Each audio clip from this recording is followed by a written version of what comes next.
Hello everyone. Today I want to come to you with a new educational video. This one's going to be some tips and some tricks that you should be doing or could be doing to maximize the size of your guppies. There's many common mistakes and many things that people just fail to overlook or do not take the time to do. Or simply don't know about, that could really make a difference between average size fish or really large size fish or guppies. And I do say fish because a lot of these techniques will also work for other types of aquarium fish. So with no further ado, I'm gonna pop right into it. The number one mistake that most guppy breeders and fish breeders do is they like to harem breed. And harem breed, if you do not know what that means, is basically just letting a group of fry or multiple guppies or aquarium fish of different ages go into one tank and just stay there and let them breed within that tank. At no point are they removing any of the guppies or the fish. They are not separating or sexing them out, removing the males and females, for that way you can select the very best for breeding. And when you are going to sex out your fish and you're going to get away from harem breeding, you're going to have to look up grab it spot with guppies. That's something that you can use with the guppies to tell at a very young age what is male and what is female. And I like to do that as soon as I can tell. I can get it sometimes 4 to 5 weeks past birth, so 4 to 5 weeks old. I am able to tell what sex they are, and that's with most of my strains. So that's something that you want to do. That's number one, because you will find out that the females eat a lot more aggressively than the males. So if you don't separate the two, the females are ultimately going to starve your males of the amount of food that they need. So that is the number one trick that I notice a huge difference. Even 2 or 3 weeks difference of not sexing them out can make a difference on the ultimate size of the fish. Usually though, the 6 to 8 weeks is really your max where you want to be separating your males from females with guppies, because some young males are capable of swinging and getting a female pregnant at that young of age. And also that's really the time, if you go past that, you could start seeing reduction in the size of your fish. So with that said, I do leave 1 or 2 females in with my males. It keeps them active and off the bottom of the tank, helps them grow a thicker peduncle, keeps them swimming, really work that peduncle muscle, if you will, or part of their body. So I do keep that there, and it's also a backup set of breeders if I need it. I could take a drop of fry from these tank bred females, but doing so, I do know that I may not be getting the most select male or male with the best genes or characteristics that I would like to be getting passed down.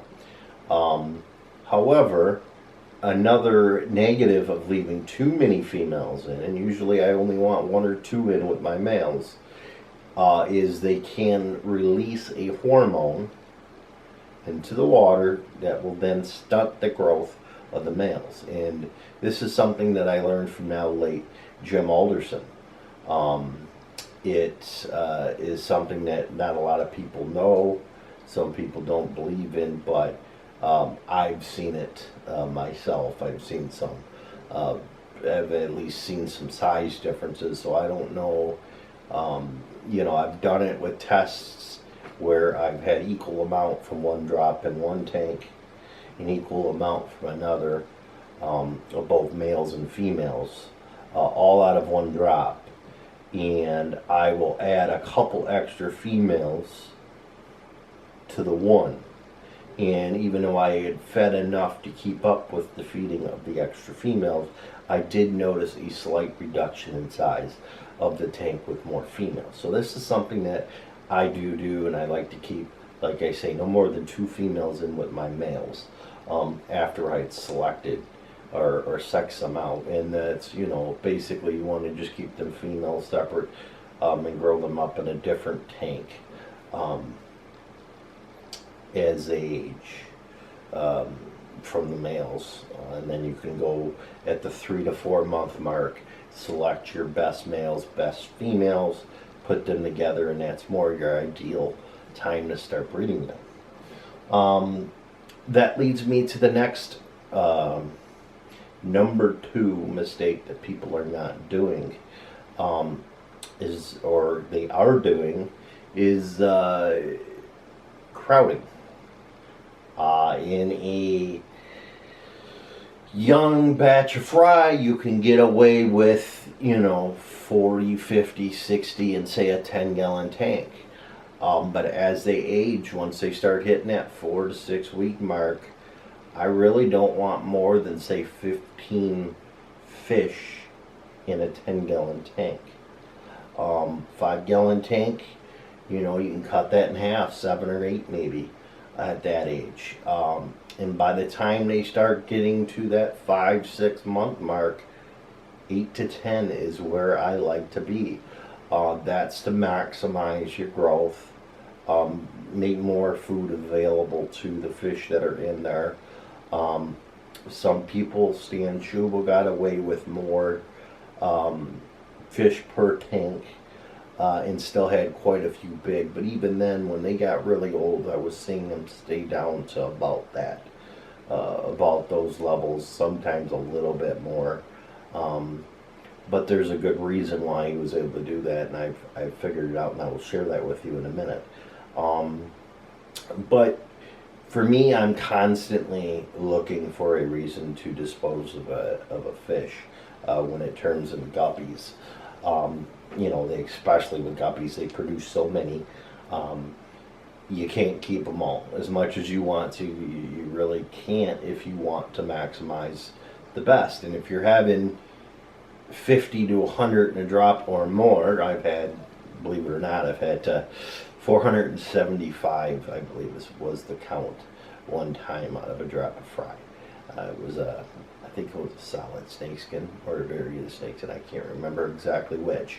But anyways, you should be constantly calling, and I start out my calling mostly for shape. That is the number one thing until you're really sheep in size. After 4 to 6 weeks, you'll start noticing the runts of the litter. You can get rid of them. Bent spine fish, deformed fish, you can get rid of them. And then at that 5-6 month old mark, you're going to be able to start looking at color. But their shape's going to continue to develop all the way to maturity. So that's the number one thing, shape, and then size, you know, your stunted fish that I'm first calling for. So calling is very, very important. You need to get down to those tank numbers that I had talked about, the amount of fish per tank, as quickly as possible. With that said, a common mistake that people do not do is they don't feed enough, especially with guppies. I don't think people realize just how much they can pack in. Most guppies can eat every half an hour. You know, of course, a first feeding will be a little bit more than your second, third, or thereon feedings, but they can pack in a heck of a lot more food than people think. So I like to feed, if I'm home, I try to put some type of food in that tank every hour and a half. Can they eat every half an hour? Yes. But every hour and a half during the daytime, and I'll get 4 or 5 feedings. Will be, say about 5 would be my max during the time that I'm home, or awake during the day. And I feed a little heavy-handed. Now, if you want to do this, you want to slightly overfeed, you got to make sure you have good filtration and you're doing enough water changes. So that is a very, very key thing, is feeding. Feed more than you think. Look at the bottom of the tank. Like I run, it's a little easier for me because I run bare bottom tank, so I can tell if there's a lot of extra food staying there. And if I come around to the next feeding of the day and there's still a lot of food left in that tank on the bottom from the feeding before, I'll leave it, because I won't feed any more to that tank, because I can tell that they have reached their max of what they're able to eat during that feeding. Now, if I come the next feeding and it's gone, the food that was on the bottom, then I'll add a light bit more during that feeding. I'll add some more. And basically, to know that you fed it enough for a day, when you're dealing with guppies, they should look like they swallowed a bowling ball. A lot of the times they'll be hovering up at the top of the tank in the corner because they're just so full. They got what I call the Thanksgiving meal effect. I ate too much. Everybody kind of sitting around at the couch after eating, the family kind of half falling asleep. Yeah, that's kind of what I look for in the guppies, knowing that I'm feeding them enough. Is that really round, extremely round bowling ball almost, or marble, like they swallow a marble, in their stomach area. In the next, a lot of people do not feed enough of the right things. High protein dry foods, you're looking at stuff that's usually, at least for me, 55% protein or higher. The Mousseau mix that I feed does meet that requirement. And getting backtrack for a second, one of the reasons why I think Stan was able to keep so many fish in a tank and have them all big, a little bit go without outside of the normal standard, is because he did the technique that I had stated regarding every hour and a half when you are home trying to feed. He was gut loading these fish as much as possible, so as long as they're getting enough water changes and enough food, you can get away with a little bit more of an overstocked tank. That, I think, was one of the key things with him, being able to get away with it. But anyways, with what I'm feeding that dry food, and you're looking for that. But you really need to, if you want to maximize the most size out of your fish and your guppies or any other live bear, you really need to be feeding your live food, such as baby brine shrimp. Baby brine shrimp is really the only live food that I feed. And I'm known to have, when I'm able to, healthy enough to keep up with what I know I need to do to maximize my fish. I have I'm among the biggest, if not the biggest fish on the IFJ show bench for guppies. So I know I'm doing something right, and I think all of these are techniques for that. But live baby brine shrimp, and I recommend it twice a day, is a must. And you will find, there's a settling period for the baby brine shrimp when you remove the air. That settling period is up to 45 minutes. So I'll often take, 15-20 minutes, take the first, suctions out of brine shrimp that have reached the bottom of my hatcher. But I'll find out if I leave it and go back 15, 20, 30 minutes later, I will have another third more that I can then utilize. So a lot of people are not getting the maximum out of their brine shrimp hatches because they just ain't giving it enough time to settle. So definitely keep up on that. Frozen adult brine shrimp is another good food for guppies. Micro worms, the really young guppies, that's a good one. I recommend staying away from black worms with guppies.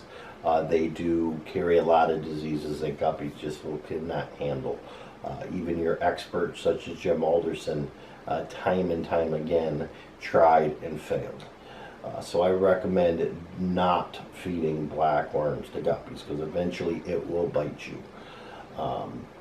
With that said, I will go into the next one. And one of the most final things is to maximize it is your water changes. I lightly mentioned it.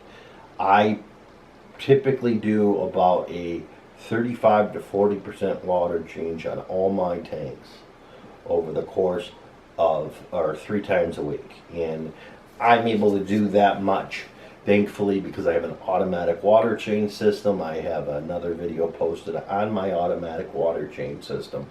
But it's set up to change that much water. And if you're going to feed to the levels that I am, you definitely need to be getting a fair bit of water changes. I think water changes are just about as equal to importance to size as food. And I wish I could say I knew exactly why that is. I think that there is some minerals that do come in water changes, especially if you are on well water, which is another thing that I think was a benefit for Stan for so many years.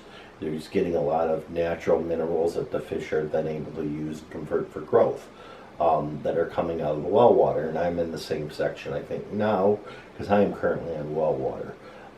By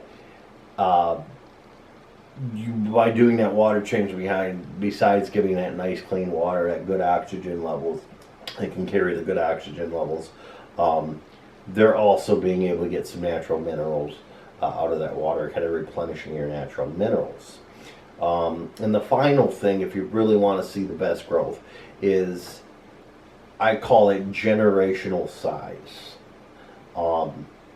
If a line or a strain has not been getting done or used these techniques for several generations, they will be smaller. And often I will bring a line into my room, and it'll take 3-4 generations before I will see the maximum potential of that line in terms of size. So you have to just know that, you may start at this generation, but it's not going to be for another 2, 3, 4 generations before you're going to see the max that line is able to get in size. And some lines grow a little bigger than others. There's multiple different things for that, or reasons, and one of them is a lot of lines have been inbred for too long, too closely related, and have not had an outcross to open up their gene pool. When doing that, then you would gain more size. So all of these things contribute to the size of guppies. And if you keep up on all of them, I think you will find it more successful and more size to your guppies. So I thank you all for watching my video. Stay tuned to this YouTube channel. I plan on doing a lot more educational videos now, more so than availability videos. I'm planning on kind of getting away from worrying about availability and working on education, which is the main reason why I started this YouTube channel. If you would like to get a hold of me, you can do so at qualityguppies@yahoo.com. That's qualityguppies@yahoo.com. You can also find me as Quality Guppies on Facebook. So all of these are places that you'll be able to find me, YouTube, Facebook, and through email. And email is my recommended source to get back with me, or Facebook Messenger is fine as well. Until we talk again, happy fish keeping.